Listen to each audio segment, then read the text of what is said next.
Hi everyone, I'm Cheyenne Dantzler and this is The Real Cheyenne Corinne Dior TV. Today I'm here with Tanaj Moody and she is the founder of Light to Life. Let's check her out. Tell the people a little bit about your organization. Yeah, thanks for having me. Yeah, of course. So I have an organization called Light to Life, and we are a LLC program where we raise awareness for dating violence and unhealthy relationships on college campuses, in high schools, and in the community. Okay. Now, what made you begin this organization? What is your background? Right. Well, this organization is my baby, and this organization is a representation of my experiences that I have encountered and overcame. Okay. I started this organization at Wesley College Familiar. in Delaware, by Del State. Okay. And I started this with a group of people who were also like-minded as me as well. And the purpose behind it was for other individuals to feel supported and for them to feel like they have a voice. At the age of 16, when I was in high school, I was in a very abusive relationship. And I was with that person for about 3 years. And I thought to myself when I was in college, you know, working on this organization, was that if I were to have the type of support and a place to talk and a safe place to talk about what I was experiencing, that I may have been able to prevent it, or I may have been able to leave sooner. And so that's why I decided I was going to start Light to Life. Wow, that's amazing. Now, a lot of people know February as Black History Month, but it's also known for something else. Can you share with the people? Yeah. Well, I think, you know, not to discredit Black History Month. Of course. Because it's a cultural movement, right, in our communities and just overall. But it's also Teen Dating Violence Awareness Month.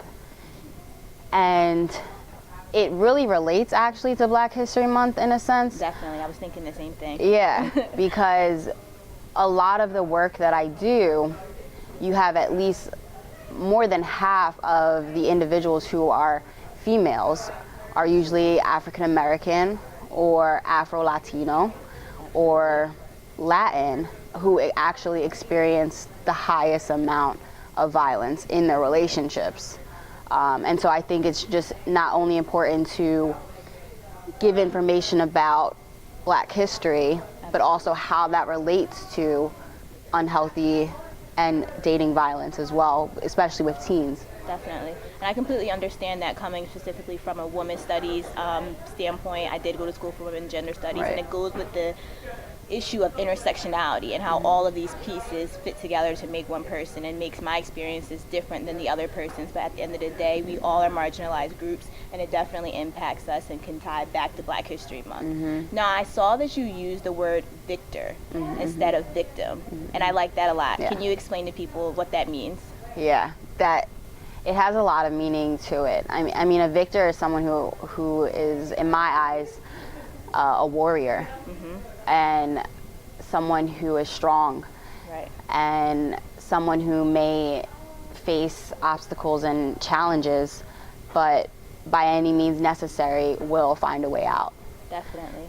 And for me, I'm a victor because I think the word victim has this negative stigma attached to it, right? Definitely does. Where people may like stray away because it represents weakness, right? Definitely. That's how we would look at it. And to me, I was like, I'm not a victim. Not at all. Right? I may have been at some point, but at this point in my life right now, I'm a victor, and it's a victory for me to overcome what I did and to be where I am today. Yeah, definitely. And I love that. As a victor myself, this is something that I'm definitely going to use, because I also had that same issue with the word victim. And I kind of use the word survivor instead, but I love the word victor a lot. Now, speaking of victor, what do you think of the Me Too movement? Yeah, so the Me Too movement is in my eyes, Yes. it's hard to just find one word to describe it. Absolutely. Right, you're talking about not only the cultural aspect of it affecting African American women in Hollywood, but you're talking about affecting just women and impacting them in general in a negative way. You're talking about the aspect of speaking up, and another thing is like you're discussing things that people may have been scared to talk about and weren't able to find the courage to do that. Absolutely. And I think the Me Too movement, what it has done is it's provided a platform for all of these women from different backgrounds, different colors, different cultures, to really come together with one mission and one voice to really say, like, I understand what you're going through. I've been there. I'm here for you. I hear you. I believe you. And I understand it. And I'm personally, to me, I'm excited because this isn't just a wave. I always say it's not just a wave. This is a movement that needs to continue to happen, and we need to continue to have these conversations so that it impacts and encourages other women to reveal their victimization and to find the support and resources that are needed, because it's not only, you know, with sexual assaults, but a lot of things that are not talked about is the domestic violence aspect of it. Absolutely. And it doesn't have to be just within our relationships. It can be with our families. So I think what it's going to do, and I hope that it opens up these conversations to talk about these different types of victimization that women and also men may be encountering or experiencing. So one thing you kind of talked about is the silencing and having that conversation. Now today you had your own event. Now can you try to inform us, how did that event go, and how do you feel like that can make a difference in this issue? Right, so I had my event today. We had a self-love workshop. I love that. Yeah, and that's exactly what it is. It was about love. Okay. And we had it today at the Studio 34 in West Philly. And what the purpose of that workshop was to raise awareness for ourselves. Okay. And what I mean by that is we have over 50,000 thoughts a day, right? And 90% of those thoughts are repeated thoughts from the day before. And then half of those thoughts are negative thoughts. So it's so important to choose wisely the words that we choose to speak about ourselves. Wow, that's powerful. Right? And so today's workshop was to talk about these words and how we would describe ourselves and how these words make us feel. And a lot of it was interconnecting with our beauty internally and externally. And connecting with each other and having these different conversations on what love is and what love isn't. And at the end, I think one thing we wrapped it up with, something I was inspired through Oprah, was a letter to self. Oprah had did a segment with Gail on her TV show, and Oprah wrote a letter to herself to remind her and give her advice on what she would say to herself at a younger age. Right. Right, and that's interesting. Yeah. And so what happened today was with the group, we had them write a letter to themselves to remind them, you know, that they are worthy. Definitely. And to love yourself, and advice you would give to yourself on a daily basis. So more so just positive affirmations, Definitely. really, but in a larger sense. And what kind of outcome do you feel like you had today? And what would you have liked to have had?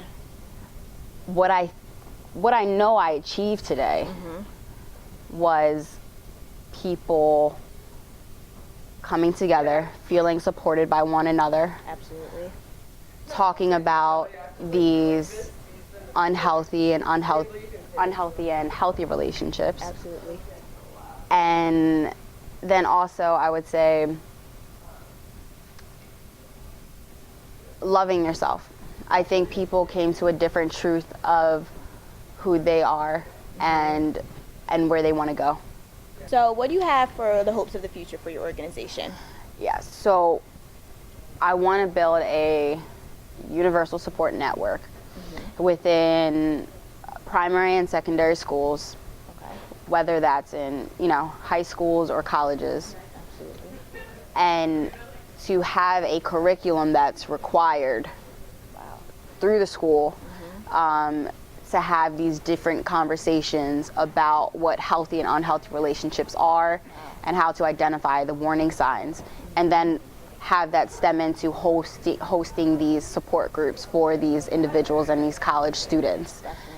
Because I just find it interesting that, we have these health and wellness classes that are geared towards physical health, like gym class, or also talking about, STDs and safe sex, which are all important things, Right.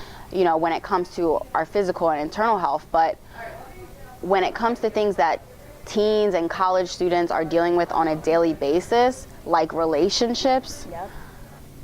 those are things that should be talked about within the schools. Absolutely. Because 9 times out of 10, a lot of the individuals that are going through these situations listen more to their peers anyways. And so what better way to have these conversations than within these schools where they're going to be with their peers on a 8-7 hour day. Okay, so do you have any upcoming events that you want people to come out to? Yes. We will have an upcoming event in March. Okay. But one thing that I want to mention that is going to be ongoing for the month of February to raise awareness for teen dating violence, and then also for the upcoming months, is we are doing a Speak Your Truth campaign. And this is super powerful. It sounds like it. Yeah, I'm really excited, and the purpose of it is to provide a space for high school and college students to speak their truth. Right.